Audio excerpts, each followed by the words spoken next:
So my 5E3 Tweed Deluxe is one of my all-time favorite amplifiers that I've ever built. This is the one I built into a cake pan. I'll have links in the description in case you want to check it out. It is really one of my treasured amps that I've ever built in my lifetime. It's quirky, it's weird. Frankly, I built it at a time where I really wasn't even that good at building, but somehow it's turned into this really fantastic amplifier that served me really well for many years. And I think that's primarily because of two things. One, the 5E3 Tweed Deluxe sound is one of the most pure and fantastic experiences. You just plug into the bright channel, you crank it up, and it's got this greasy, tweedy overdrive sound. It's responsive, it's spongy, it's saggy, it's got a ton of personality. It's fantastic. But I also did some modifications to the normal channel that I think are really, really worth exploring. And they take the amp from not just a one-trick pony into something that actually becomes quite versatile and can really cover a ton of ground. So I want to talk about those modifications. I want you to hear them. And then I'm going to walk through all the things that I've done. I'll provide some schematics and also some layouts in case you're interested in modifying one of the channels in your 5E3 Tweed Deluxe yourself. So let's go ahead and dive in.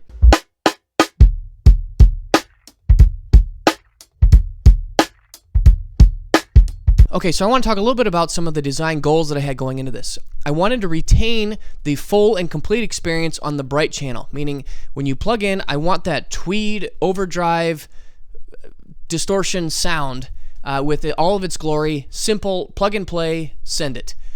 The normal channel, however, I felt like I didn't want just a duplicate of the bright channel or maybe just a slightly revoiced. I wanted something that could give me more versatility. So there's two things that I want to explore. Number one is adding in a tone stack. The stock Tweed Deluxe has a tone control, which is a combination of like a high-pass filter like you would just have on the tone control of your guitar, where it takes the highs, a low-pass filter, and it allows the lows to pass, it sends the highs to ground. So you're rolling off those treble high frequencies and sending them to ground. But it also has mixed in with that is a bright cap that is variable. So as you turn it up, you're actually allowing more of the bright cap to come through. And it's kind of a mix between those two different things. Very simple, very straightforward. However, most of the other amps in the Vox or Marshall or black panel Fender world have like a bass treble and maybe even a mid-range control. So I added a tone stack to this on the normal channel. The tone stack has bass and treble with a fixed mid-range, and the mid-range also has a ground lift or a raw switch, which actually could defeat the tone stack entirely. So it gives me the ability to kind of give it a black panel type sound with the tone stack engaged. Mod number two is a negative feedback control. Now I'm actually using Rob Robinette's three-way negative feedback switch, which does two things. First of all, it puts in and out the negative feedback, and then secondly, it adds a cathode bypass capacitor on V2. So, if I was going to pick one of those, I would really just focus on the negative feedback switch, but having a three-way is really nice as well. But in my opinion, the stock 5E3 Tweed Deluxe doesn't have any negative feedback. It's wide open, it's raw, it's uncompressed, that's part of the charm. But by adding some negative feedback in combination with the tone stack, you can take it from that tweedy, mid-range focused overdrive glory, and you can give it a much more high headroom, clean, sparkly, black panel or voxy type sound that is also really satisfying as kind of a contrast. So let's go ahead and play some tone samples comparing the two channels. Okay, here's how I'm going to run the test. I'm going to plug into the normal channel, which is the modified channel. On my amp, the bright channel is stock and default. The normal channel has the ability to remain default, but it has the ability to add the tone stack in. The tone stack has a bass control and a treble control. It also has a lift switch. You can hear it when you lift it out. It's a lot more gain in mid-range. That is the stock Tweed Deluxe sound. Then on the back of the amp, I've got a three-way toggle that does negative feedback and adds that cathode bypass cap. So I'm going to cycle between all those settings and kind of show you the range there. So we're going to start with kind of the stock Tweed sound, which means the negative feedback is there none at all. It's just wide open, and also means that the tone stack is lifted. So we're going to start with that. Then we're going to put the tone stack in. Then we're going to mess with the negative feedback and kind of explore all those different tones.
Okay, so reflecting a little bit on my subjective experience of that tone, I don't know how well it comes through on the recording, but when I'm playing that, you know, when you're in the full Tweed mode, I just want to crank it up. And that, it just is so rich and full and fat and juicy and just fantastic. But when you roll the guitar volume down, it does clean up very nicely.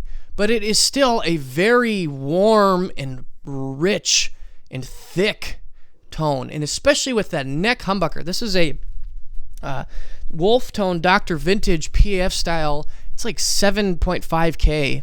So a very clear and open and articulate neck humbucker. But still, with the 5E3 in the Tweed mode, it's very thick.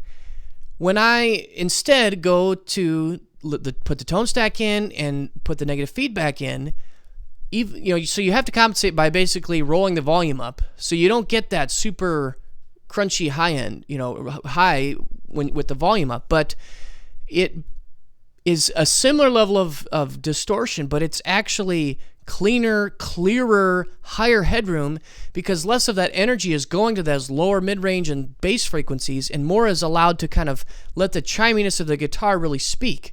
And so, from my experience, that tone is, reminds me of a Deluxe reverb, because it really is very, very close to a Deluxe reverb in many ways. A Deluxe, a black panel Deluxe non-reverb really would be the closest comparison there. And that's a tone that, I could take that to any gig I would ever play, run my pedal board into it, and have a very, very fantastic, clean pedal platform. Even just for some of those chimier rhythm type things, it works fantastically well. And it just gives a different voicing to that 5E3 that I think the stock model is missing. So, in my opinion, the negative feedback mod is so simple to do. And the tone stack mod really also is very simple to do. And both of these can be done on basically any 5E3. The tone stack stuff can all be wired to the pots. And I'll show you my wiring diagram here in a second. So let's go and dive into how exactly you would go about doing this if you want to do it to your 5E3. All right, we've got the classic 5E3 Tweed Deluxe schematic here. Let's take a look at the modifications. In red, we've got the tone stack mod, and then in blue, we've got the negative feedback. You can see it's really fairly simple and straightforward. So over here on the top left, we've got our bright channel. That is remaining unchanged. Now for the normal channel, we're going in from either the high or low input into the first gain stage, and then out of the first gain stage, typically you would just go right into the volume control. We're going to interrupt that signal, instead of going from the plate V1A into the volume control, we're going to run instead into this tone stack network. We've got 100K slope resistor, 250 picofarad treble capacitor, 0.1 microfarad bass capacitor, 0.047 mid-range capacitor, a 250K audio taper treble pot, 250K audio taper bass pot. Now I picked a 8K fixed mid-range resistor. The value of this resistor can kind of determine where you're setting your mid-range control. Like typical Fender value would actually be like 6.8K. Marshall, the pot goes up to 25K, so somewhere between like 5 and 25K is going to be good. I picked 8K because it sounded good to my ear. And then on the output of this 8K resistor, we want to run into a SPDD switch, single pole double throw, and the input goes to the middle lug. One lug is just left open. The second lug goes to a wire that goes to ground. That's going to be your lift switch. So when you lift this, you're basically removing this path to ground. So all this filtering is the signal comes in here and it can filter through these caps and pots, and the signal that does get filtered out exits to ground right here. You're basically interrupting that ground connection. So when this is not present, none of this filtering actually works, and the signal just goes out and passes through without any problem. But when the ground connection is in place, then the tone stack happens. And the tone stack, it will shift the EQ, it will scoop the mid-range, it also will add some insertion loss, so it is going to just reduce the gain that is happening at this part of the circuit by a modest amount. And overall, so that's how you do that. Then the output of the treble control goes here into the middle pot, the wiper of this volume. And so that is how you may add the tone stack. Now let's talk about the negative feedback control. You need to take the tip from the output jack. This is your 8 ohm speaker output jack. You need to find the tip where the hot signal is going out to the speaker, and you need to send that through. You need to run a 56K resistor. Now you can change the value of that resistor. It's backwards. So the higher the resistor, the less negative feedback that you have. The lower the resistor, the more negative feedback you have. So I think with less negative feedback, you have hotter, more signal. With more negative feedback, you have a more suppressed hi-fi type signal. So if you decrease this resistor to 40 or 30K, you're going to have more negative feedback for an even more drastic change. Likewise, if you increase the resistor to 60 or 80K, you're going to have less change. It's going to be more like no negative feedback whatsoever. That is going to run here. This is actually V2. This is our second 12AX7, V2A. And you take the cathode of that, and instead of running it into the 1.5K bias resistor and 25K bypass cap, you interrupt that connection. Now, you always want the 1.5K bias resistor, but the capacitor needs to go onto the switch on one leg, and then the negative feedback control goes to the switch to the other leg. So the signal comes out from the cathode. The 1.5K is unchanged, but then goes into one side, the middle leg of the switch. Then the outside lug is negative feedback. The inside lug is the bypass cap. Now, this is an on-off-on switch. If we look at Rob Robinette's video, he clarifies it's on-off-on. So what that means is you have on one control, that's negative feedback. Then you have off, which means you have the negative feedback is taken away, and you have no bypass cap. Then the on means you add the bypass cap and you have no negative feedback. So both of those mods together in combination make for a really, really versatile, you basically have a tremendously versatile circuit here. All right, and now I have an adaptation of a layout that I would use. Now, I always built this off of the schematic, so these layouts are kind of foreign to me, but I have checked this layout a couple times, and I'm confident that this would work. To start off with, if you look over here with the tone stack, so previously the signal was coming out of the plate, 100K plate resistor through a coupling cap into the volume control. Right here, pin number 1, it was our plate. Here's our 100K plate resistor, and then there was a coupling cap located right here. We take that out of the circuit, Instead, we run here to, I just installed a 3 tag terminal strip board, and that's a pretty simple way to do it, which I just screwed onto the chassis just to give you something so that these components aren't flying around totally. And you come into one side of the tag strip. You're going to run your 250 picofarad cap to the treble control, leg number 1. You're also going to run your 100K slope resistor over to the other side of the tag strip. Then the tone control, the middle is your output. That goes to the volume control. Then your outer leg here, leg number 3, goes to the middle of the bass control. That leg also takes the 0.1 microfarad bass cap to the other side of the slope resistor. This blue cap here is your mid-range tone control that goes to leg number 3 of the bass control, 0.047 cap, and then you got your 8K mid-range control going here. This is a single pole double throw switch. It's your lift switch.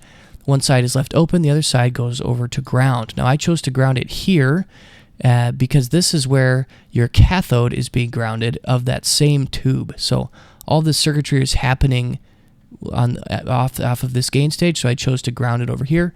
There's also a ground located right here. There's also a ground on the volume control. I don't know, I mean, it kind of depends on how you want to ground your circuit, but that's how I chose to do it in this layout. And that's your tone stack. So you got your treble and your bass controls located in here, kind of in between to serve this volume control here, and you got your lift as well. It's kind of packed in here a little bit. It gets a little tight for space, and you might need to get a little creative. One other option you could maybe do would be to use these number 2 inputs on the amp. I always use the number 1 inputs, the high gain inputs. So you could potentially take those out, maybe put your lift control in the middle. That'd also be something that'd be worth looking into. But then second, we also have our negative feedback, which is here in dark blue. Now you might put the negative feedback here on the back near the speaker jack. That might be a little bit more convenient because all of the connections that need to be made are really down here. But I also really like having the control placed on the front. But if you're having some noise problems, you can maybe experiment with that.